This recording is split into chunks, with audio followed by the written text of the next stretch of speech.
Hello guys, magandang gabi sa lahat. For today's video ay papakita ko sa inyo kung papaano po ang direct sowing ng lettuce seeds. So susubukan po natin na mag-sow or magtanim, magpunla ng lettuce seeds na walang gamit na kokopit.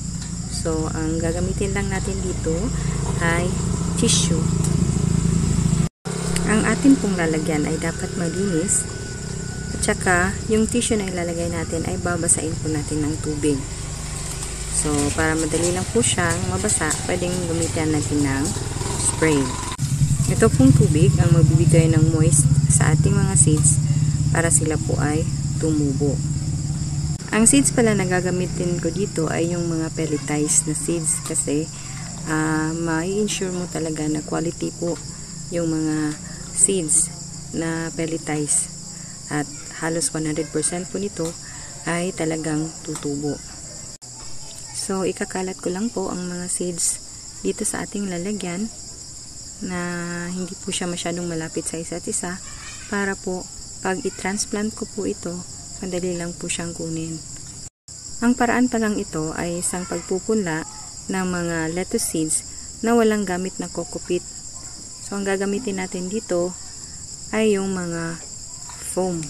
Paglabas ng mga ugat ng ating mga seeds, mga 3 or 4 na araw, ay ita-transfer na natin ito sa foam sheet.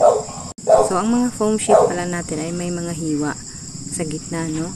Para madali po nating ipasok ang ating punla na meron na pong ugat. So, sa susunod na araw, ay ipapakita ko sa inyo kung paano ito ilalagay sa mga foam sheet.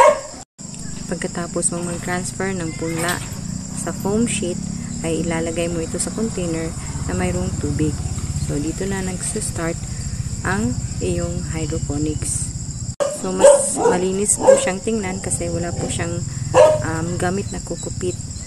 So, yung ugat nyo po ay direktang sumisipsip ng tubig sa ilalim.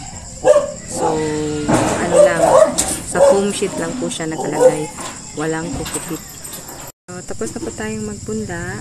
Lalagyan po natin ng takip ang ating container. Huwag lang po nating isara para may daluyan po ng hangin. So, sa mga susunod na araw ay ipapakita ko sa inyo kung ano na pong nangyari sa ating ipinunla sa tissue. So, thank you very much for watching my video and God bless. Huwag po kalimutang mag-subscribe sa aking channel, Mom Nurse Vlog. Magandang gabi.